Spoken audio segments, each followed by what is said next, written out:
오늘은 마음을 깨끗이 하라라는 제목으로 함께 말씀을 나누겠습니다. 열왕기하 22장 3절에서 13절의 말씀을 통해서 함께 은혜 나누도록 하겠습니다. 제가 설교를 시작하기 전에 여러분께 한 가지 질문을 드리고 시작하도록 하겠습니다. 여러분들 주변 환경을 깨끗하게 정리하면서 살고 계십니까? 이런 질문을 드리면은 아마도 대부분의 주부이신 분들께서는 자존심이 걸린 문제이기 때문에 아마 굉장히 예민한 질문일 수도 있습니다. 그러나 제가 묻는 이 질문은 집안일만을 이야기하는 것은 결코 아닙니다. 집안일을 이야기하면은 저도 그 질문에선 결코 자유로울 수 없기 때문입니다.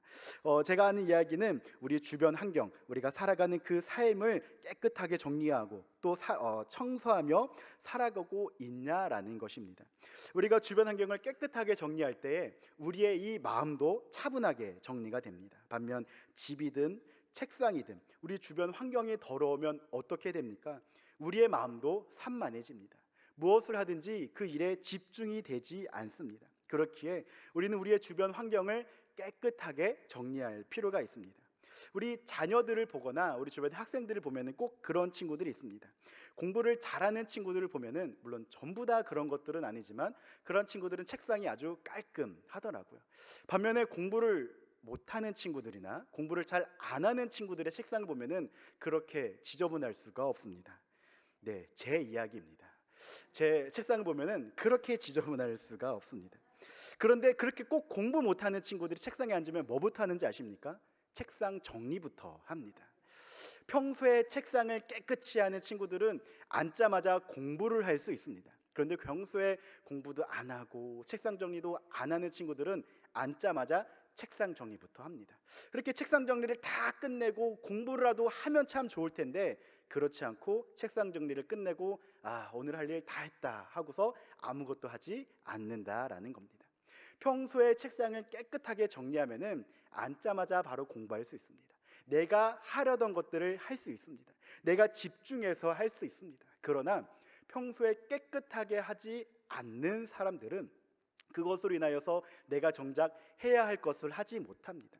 집중하지 못합니다. 그로 인해서 내가 해야 될 것들을 하지 못하다 보니까 연쇄적으로 그것들이 악순환되어서 나머지 것들 나의 삶도 무너지게 된다라는 겁니다.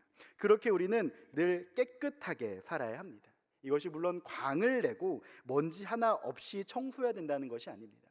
우리 주변을 정리하여 내 마음도 정갈하게 살아갈 수 있어야 한다라는 겁니다. 제가 이렇게 설교를 시작하기 전에 청소에 대해서 강조한 이유가 무엇일까요? 바로 오늘 본문이 성전을 수리하고 성전을 청소함으로 인하여서 율법책을 발견한 요시야 왕의 이야기이기 때문입니다. 우리가 잘 알다시피 이스라엘이란 나라는 남유다와 북이스라엘로 갈라졌습니다. 그 중에 북이스라엘은 백성들이 자꾸 남쪽으로 내려가서 예배드리는 것이 두려워 북쪽에 따로 성소를 짓고 황금 송아지를 지으며 아예 하나님의 길에서 벗어난 길을 가게 되었습니다. 그나마 남유다 같은 경우는 다윗의 전통 아래에서 하나님의 말씀대로 살아갔습니다. 그렇다고 해서 모든 왕들이 다 하나님의 말씀을 들은 것은 아니었습니다. 우상을 섬기기도 하였고요, 하나님의 말씀을 듣지 않고 때로는 약자를 억압하는 삶을 살기도 하였습니다. 그렇게 남유다 역시 점점 하나님의 길에서 멀어지는 삶을 살아가게 되었습니다. 하나님과 멀어지기 시작하면은 가장 먼저 무엇을 소홀하게 되겠습니까? 바로 예배를 소홀하게 됩니다. 이스라엘 백성들은 하나님과 멀어지면서 예배를 소홀하게 되었고 그러면서 하나님이 아닌 우상을 섬기기 시작을 하였습니다. 그렇게 하나님에서 벗어난 삶을 살고 하나님 앞에 예배드리지 않고 하나님이 아닌 우상을 섬기기 시작을 하니까 당연히 하나님 앞에 예배드려야 하는 그 성전이 망가지기 시작을 했습니다. 그것이 관리가 되지 않자 더러워지기 시작을 하였고 이곳저곳 고장나기 시작을 하였습니다. 그곳이 그렇게 더러워지자 이스라엘 백성들은 점점 하나님 앞에 나아가지 않게 된 것입니다. 우린 이러한 것을 악순환이라고 이야기를 합니다. 하나가 잘못되자 그 다음 것도 하나님 앞에 나아가지 않고 그러자 계속해서 죄를 짓는 이스라엘 백성들은 하나님으로부터 멀어지는 그러한 악순환 가운데 빠지게 됩니다. 이러한 악순환 가운데 빠지기 시작을 하면은 그것을 깨고 나오는 것이 결코 쉽지 않습니다. 혹시 여러분들 깨진 유리창 법칙이라고 들어보셨나요? 이 법칙은 미국의 범죄학자 제임스 윌슨과 조지 켈링이 1982년에 발표한 사회 무질서에 대한 이론입니다. 내용은 간단합니다. 어느 한 곳에 공간에 깨진 유리창 하나가 있으면은 그것으로 인하여서 사람들이 그 깨진 유리창을 중심으로 계속 쓰레기를 버린다라는 겁니다. 그렇게 쓰레기가 쌓이다 보면은 그곳은 사람들이 잘 가지 않게 되고 범죄의 중심지가 된다라고 하는 이론입니다. 쓰레기가 있기 때문에 그것에 또 쓰레기를 버리게 되고, 쓰레기를 버려서 그것이 더러워지다 보니까 계속해서 쓰레기를 버리는 악한 굴레가, 악한 악순환에 빠지게 된다라는 이야기입니다. 제가 준비한 사진이 하나 있는데 하나 보여주시겠어요? 여러분, 이게 무슨 사진으로 보이십니까? 네, 쓰레기 더미로 보이시죠? 혹 이게 예술 작품으로 보이시지는 않으시죠? 여러분, 애석하게도 이것은 쓰레기장이 아닙니다. 도로변입니다. 그리고 그곳은 여러 물건을 올려놓을 수 있는 이런 턱인데, 그곳에 아마 어느 한 사람이 먹고 난 커피 플라스틱 잔을 올려놨을 겁니다. 그것을 보고 아마 또 다른 사람도 쓰레기를 버렸겠죠.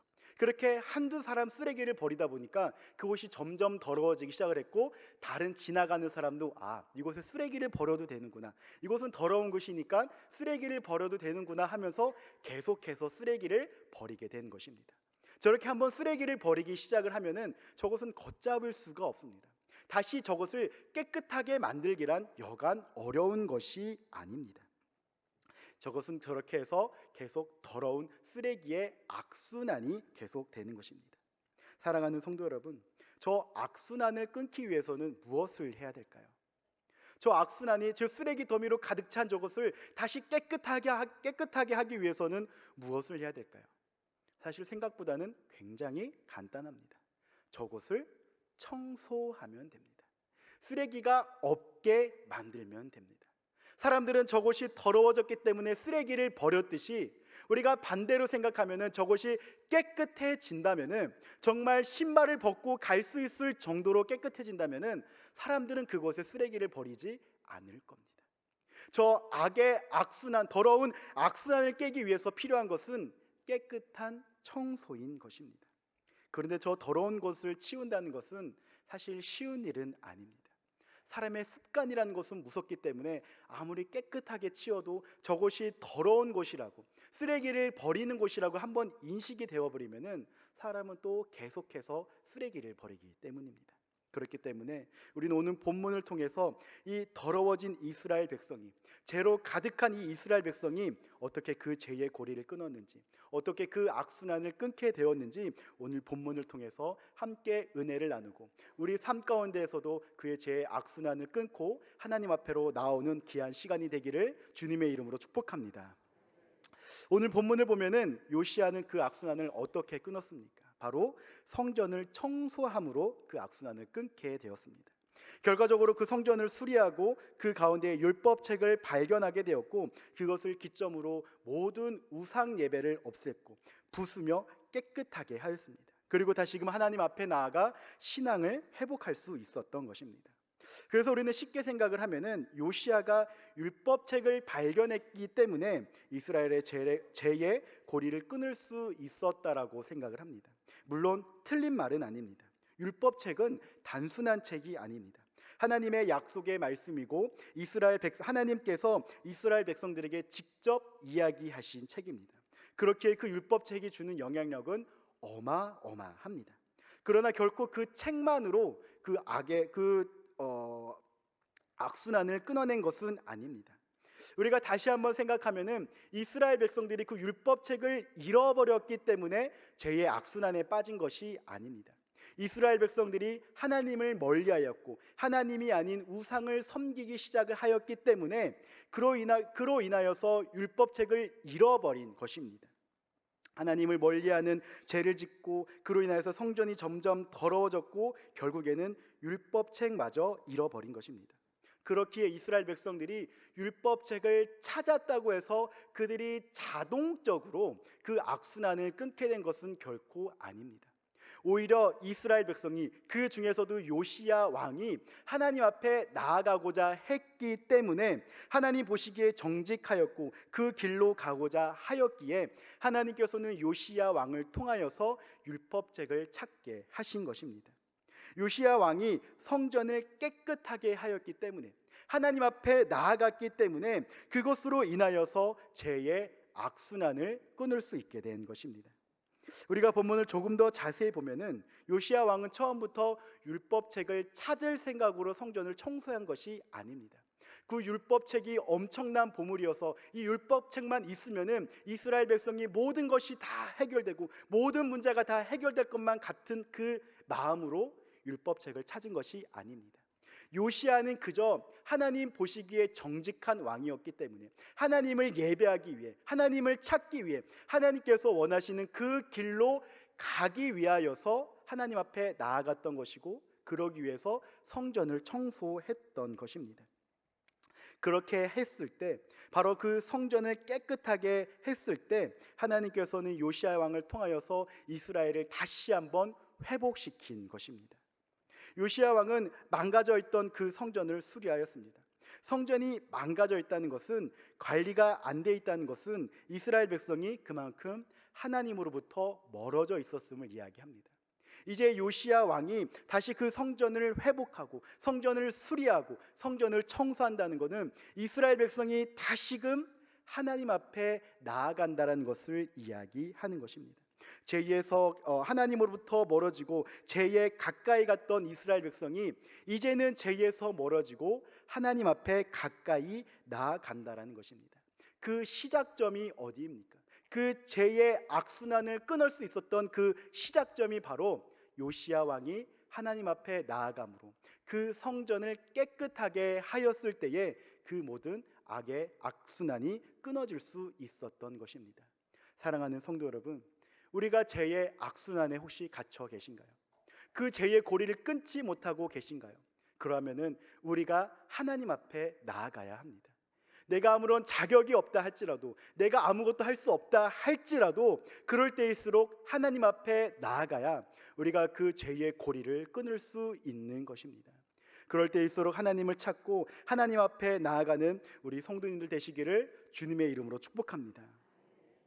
우리가 살아가다 보면은 우리의 신앙이 나태해질 때가 있습니다. 때론 하나님과 멀어질 때도 있습니다. 그리하여 우리의 삶과 신앙이 하나님보다 세상에 더욱더 가까워질 때가 있습니다. 우리의 신앙이 때론 죄에 더 가까워질 때가 있습니다. 물론 그러한 것이 당연하다고 할 수는 없으나 사람이라면은, 연약한 인간이라면은 피해갈 수 없는 일이기도 합니다. 그런데 이러한 우리의 그 상황이 무서운 것이 무엇이냐면은, 이렇게 한번 나태해진 신앙이 결국 우리를 죄의 악순환에 빠지게 한다라는 것입니다. 예배에 빠지다 보면은 기도하고 말씀 있는 것에 소홀하게 됩니다.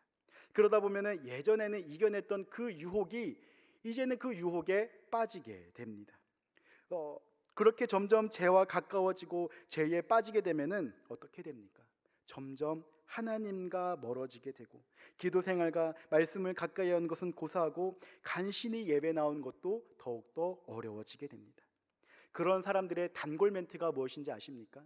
제발 좀 예배에 나오세요, 교회 나오세요. 그러면은 아이고, 하나님께 죄송해서요, 하나님 뵙기가 민망해서요 라는 말을 합니다. 또 어떤 사람은 아이고, 목사님 뵙기가 너무나도 죄송스러워서요. 그런데 다들 아시죠? 이런 말은 핑계에 불과합니다. 하나님께 죄송하고 미안하면은 어떻게 해야 됩니까? 더욱더 예배의 자리에 나와야 합니다. 우리의 신앙이 다시금 회복되시길 원하십니까? 우리의 신앙이 다시금 불타오르길 원하십니까? 그것의 시작은 무엇입니까? 바로 예배의 자리에 나와서 우리의 심령을 깨끗하게 하는 것으로 시작합니다. 우리는 하나님으로부터 멀어졌기에 말씀도 안 읽고 기도도 안 하고 죄도 짓고 유혹에 빠졌기에 예배드릴 자격이 없다라고 이야기합니다. 그러나 여기에 앉아있는 그 누구도 자격이 있어서 예배드리는 사람은 없습니다. 저를 포함해서 그 누구도 자격이 있어서 하나님 앞에 나오는 사람은 없다라는 것입니다. 우리는 자격이 없지만 하나님 앞에 나옵니다. 우리는 그 누구도 자격이 없지만 하나님 앞에 나와 예배를 드립니다. 우리는 그것을 무엇이라고 얘기합니까? 바로 은혜입니다. 우리는 자격이 없지만 하나님께서 우리에게 부어주시는 그 은혜로 말미암아 하나님 앞에 나와 예배를 드리는 것입니다. 이스라엘 백성들이 요시야 왕이 율법책을 찾은 것이, 하나님 앞에 나온 것이 그만한 자격이 있어서 나온 것일까요? 아닙니다. 이스라엘 백성은 선대 왕부터 그 전부터 계속해서 하나님 보시기에 악한 길을 걸었고, 계속해서 우상을 숭배했고, 하나님의 길이 아니라 죄의 길을 걸었던 자들입니다. 그러한 자들이 무슨 염치로 하나님 앞에 나오고 하나님 앞에 예배를 드리겠습니까? 그들은 아무런 자격이 없습니다. 그럼에도 불구하고 하나님께서 그들 앞에 나아가 그들에게 율법책을 허락하신 이유는 그들에게 은혜를 베푸셨기 때문입니다. 아무런 자격도 없고 아무런 능력도 없지만 하나님은 여전히 이스라엘 백성을 사랑하셔서 여전히 이스라엘 백성에게 은혜를 베푸시기 원하셨기 때문에 이스라엘 백성에게 율법책을 허락하시고 그들이 다시 한번 하나님 앞에 나올 수 있는 기회를 주신 것입니다. 성전을 깨끗하게 하며 수리하였을 때 하나님은 이스라엘 백성이 율법책을 찾을 수 있게끔 하신 것입니다. 오늘 본문을 보면은 대제사장 hil기야가 그 율법책을 발견하였다고 이야기합니다. 그리고 그 책을 서기관 사반에게 전달합니다. 서기관 사반은 성전 수리에 관하여 왕에게 보고하면서 율법책에 대하여 왕에게 이야기합니다. 그러면서 그 율법책을 읽기 시작을 합니다. 요시야 왕이 그 율법책을 읽자 어떠한 반응을 보였습니다. 오늘 본문에서는 옷을 찢었다라고 이야기하고 있습니다. 성경에서 옷을 찢었다라는 표현은 극도의 슬픔의 표시이며 동시에 분노에 대한 표시이기도 합니다. 요시야 왕이 그 율법책을 읽으면서 옷을 찢은 것은 그동안 하나님의 말씀대로 살지 못한 이스라엘 백성과 자기 자신에 대한 자책의 분노입니다. 하나님의 말씀대로 살지 못하고 죄의 길에 살고 있었던 나 자신에 대한 분노입니다. 그리고 이어서 하나님의 말씀대로 살지 못한 이스라엘 백성에게 임할 하나님의 심판을 생각을 하니 그렇게 슬플 수가 없었던 것입니다. 그렇게 요시야 왕은 분노와 슬픔으로 그 옷을 찢을 수밖에 없었던 것입니다. 그러나 요시야 왕은 결코 그렇게 멈춰 있지 않았습니다. 그렇게 가만히 있지 않았습니다. 하나님께서 율법책을 허락하셨고 이제 이스라엘 백성이 다시금 회복할 수 있는 기회를 허락하셨기 때문에 요시야 왕은 그 율법책을 근거로 이스라엘의 대대적인 개혁을 시작을 합니다. 가장 먼저 무엇을 합니까? 유다와 예루살렘의 모든 장로들을 모으고 또 모든 제사장들과 선지자들 그리고 모든 백성들을 다 모으고 그 앞에서 율법책을 읽습니다. 그로 인하여서 그동안 잃어버렸던 하나님의 말씀을 모든 백성들 앞에서 선포합니다. 우리 열왕기하 23장 3절의 말씀을 함께 읽도록 하겠습니다. 함께 읽겠습니다. 왕이 단 위에 서서 여호와 앞에서 언약을 세우되 마음을 다하고 뜻을 다하여 여호와께 순종하고 그의 계명과 법도와 율례를 지켜 이 책에 기록된 이 언약의 말씀을 이루게 하리라 하매 백성이 다 그 언약을 따르기로 하니라. 아멘. 그동안 잃어버렸던 하나님의 언약의 말씀을 다시 한번 선포하는 것입니다. 이스라엘 백성은 그동안 이 언약의 말씀을 잃어버리고 살았습니다. 이스라엘 백성이 하나님 앞에서 멀어지고 우상을 섬기며 율법책을 잃어버리며 살았습니다. 그러나 사실 잃어버린 것이 아니라 잊어버린 것입니다. 율법책은 어디 가지 않았습니다. 사실 그 율법책은 성전의 그 자리에 그대로 있었습니다. 그러나 그 누구도 그 성전에 가지 않고 성전을 관리하지도 않았기에 모두가 그냥 그 율법책을 잊어버리고 만 것입니다. 이제 요시야 왕은 모든 이스라엘 백성들 앞에서 그 율법책을 읽습니다. 잊어버렸던 율법의 내용, 하나님의 언약의 말씀을 다시 한번 일깨웁니다. 그 언약의 말씀이 어떤 말씀입니까? 하나님께서 아브라함을 부르시면서 하신 말씀이고요. 이스라엘 백성을 애굽에서 이끌어낼 때 하신 말씀이고 다윗에게 하신 말씀입니다. 언약의 말씀은 하나님께서 친히 이스라엘의 하나님이 되어주시고 이스라엘이 하나님이 백성이 된다라는 그 언약의 말씀입니다. 정말 약하디 약한 그 이스라엘 백성을 하나님께서 부르셔서 하나님의 백성을 삼으신다라는 것입니다. 그로 인해서 정말 작고 작은 그 백성을, 아무것도 잘난 것도 없고 자랑할 것도 하나 없는 그 민족을 하나님의 은혜로 말미암아 선택받은 민족이 되게 하신다라는 겁니다. 그 민족에게 구원의 은혜를 베푸신다라는 것입니다. 그 구원의 말씀을, 그 언약의 말씀을 오늘 이 시간 다시 한번 율법책을 통하여서 이스라엘 백성에게 선포하고 있는 것입니다. 사랑하는 성도 여러분, 지금 이스라엘 백성이 이 언약을 받을 자격이 됩니까? 무엇인가 하나님 앞에 잘한 것이 있습니까? 무엇인가 하나님 앞에 떳떳하게 설 만한 성과가 있습니까? 아무것도 없습니다. 잘한 것이 아무것도 없습니다. 선택받은 민족이라고 하지만, 선택받은 백성이라고 하지만 이스라엘 백성은 하나님 앞에 떳떳하게 설 수 있는 것이 단 하나도 없습니다. 그러나 하나님께서는 지금 다시 이스라엘 백성을 부르십니다.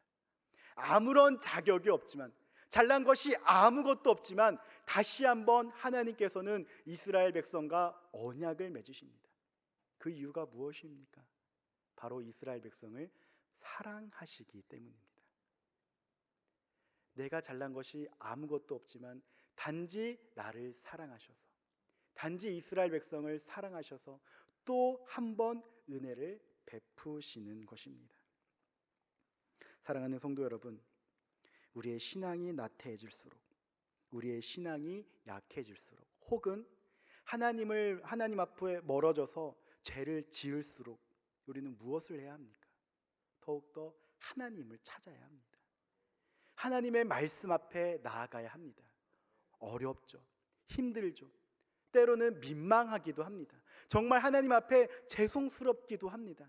그러나 하나님은 결코 그것을 개의치 하시는 분이 아닙니다. 그러한 것을 결코 신경 쓰시는 분이 아닙니다. 내가 어떠한 잘못을 지었든, 정말 오랫동안 하나님 앞에 나오지 않았든, 1년 동안 이 성경책 한번 읽지 않았든 하나님은 결코 개의치 하지 않으십니다. 지금 내가 아무것도 하지 않았더라도 지금 하나님 앞에 나오는 내 마음을 기쁘게 받으시는 분이 하나님이심을 믿으시는 우리 성도님들 되시기를 주님의 이름으로 축복합니다. 하나님이 아니시면은 그 누구도 우리를 깨끗게 할 수 없습니다. 우리가 예배 자리에 나오지 않으면은 우리는 결코 깨끗해질 수 없습니다.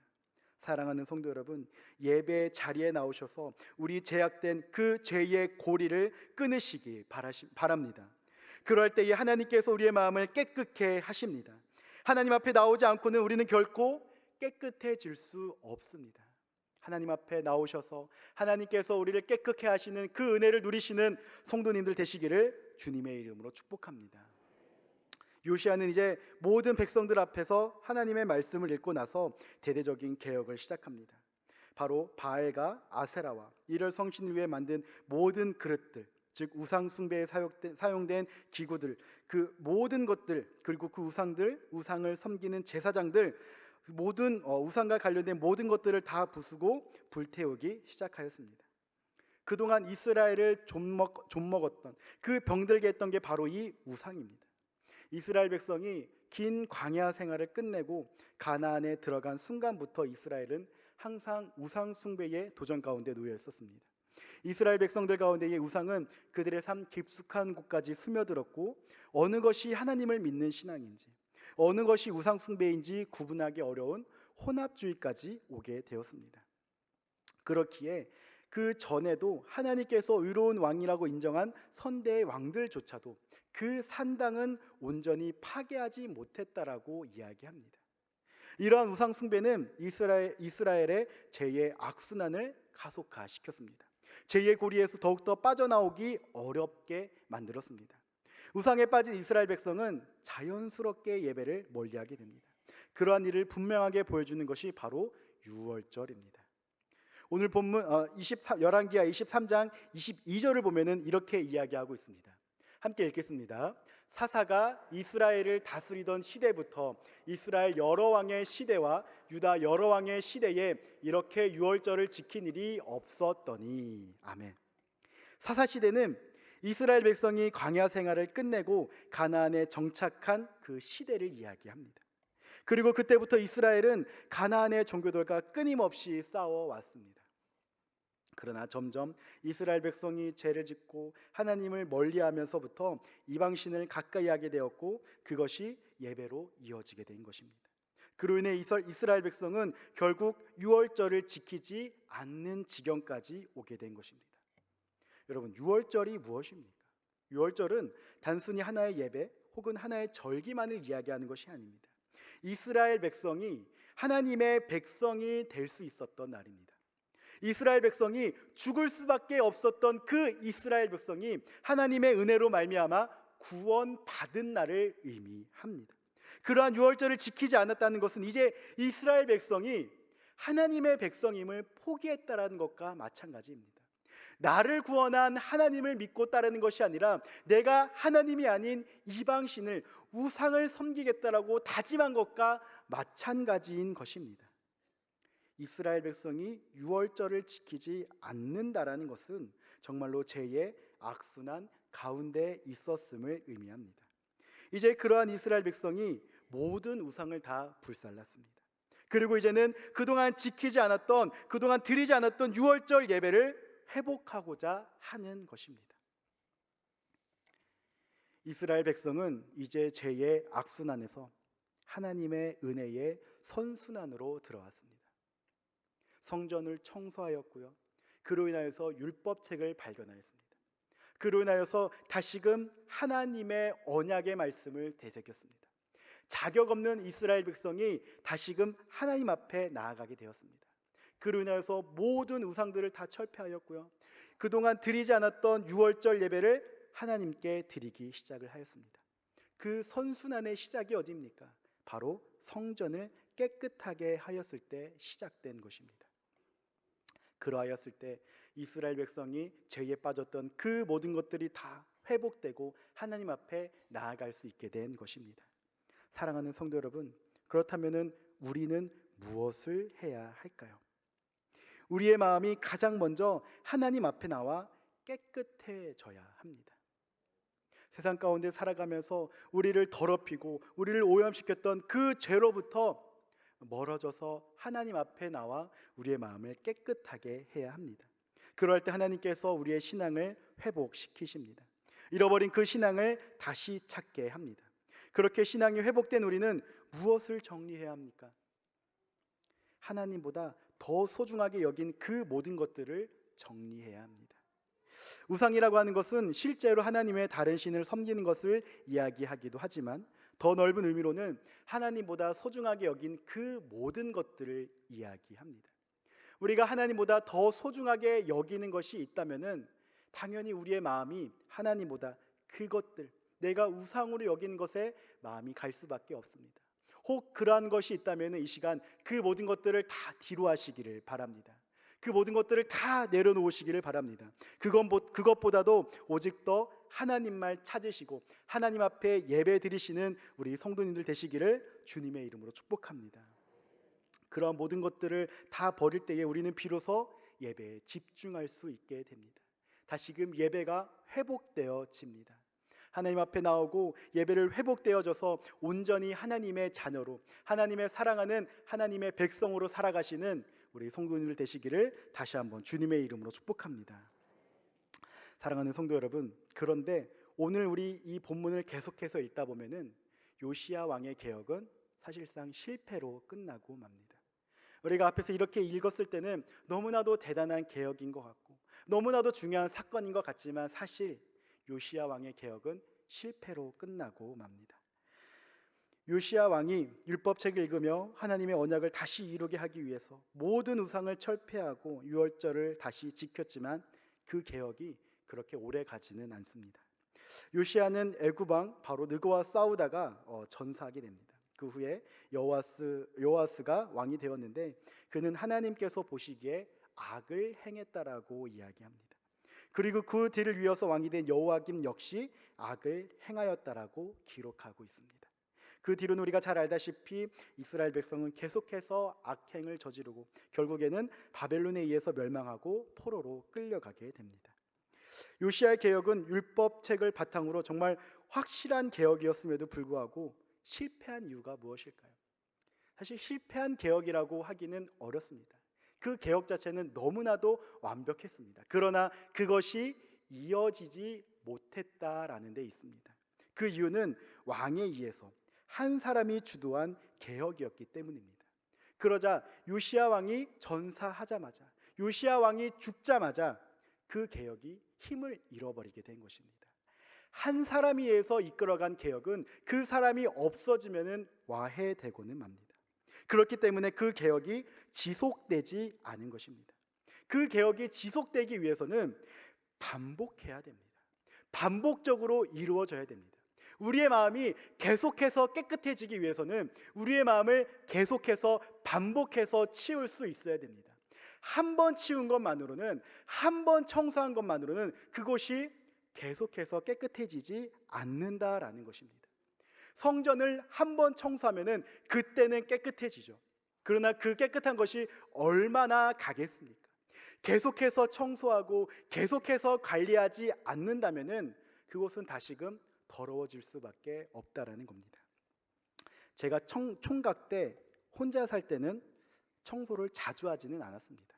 그러다 한 번 청소하면은 그 깨끗함이 오래 갈 수 있도록 최대한 건들지 않았습니다. 그때 제 모든 신경은 이 깨끗함이 어떻게 하면 오래 갈 수 있을까에 모든 신경이 집중되었습니다. 그런데 결혼을 하고 아이를 낳으니 굉장히 신기한 경험을 하게 되었습니다.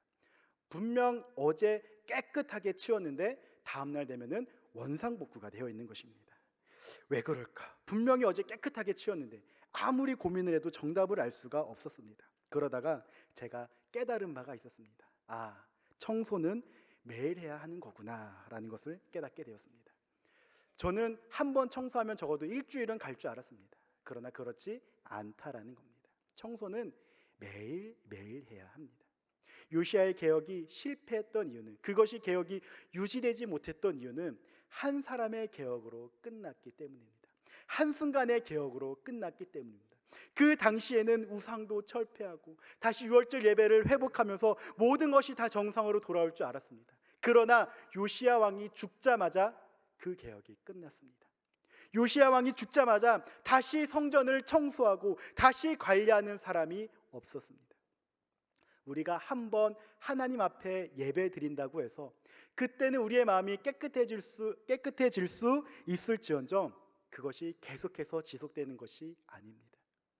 우리가 그 선순환을 지속하기 위해서는 계속해서 깨끗해지고 계속해서 은혜를 받고 계속해서 하나님께서 부어주시는 그 성령 충만해지기 위해서는 우리의 마음을 날마다 깨끗하게 해야 하는 것입니다. 이것을 놓고 바울은 이렇게 이야기합니다. 우리 고린도전서 15장 31절의 말씀을 함께 읽겠습니다.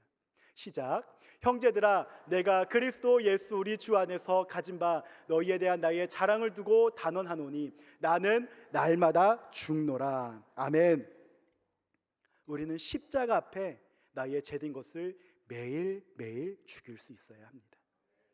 매일매일 죽을 수 있어야 합니다. 내가 십자가 앞에서 매일매일 죽을 때 하나님께서 우리를 매일매일 살리실 줄 믿습니다. 하나님께서 나를 살리십니다. 나의 죄된 것을 죽이며 나아갈 때에 하나님께서 나를 의롭게 다시 살리실 줄을 믿습니다. 그러한 하나님의 은혜 가운데 살아가시는 우리 성도님들 되시기를 다시 한번 주님의 이름으로 축복합니다. 그러한 선순환 가운데에 우리를 깨끗하게 하시고 하나님께서 부어주신 은혜를 구하고 성령 충만하여 날마다 살아가시는 우리 성도님들 되시기를 다시 한번 주님의 이름으로 축복합니다.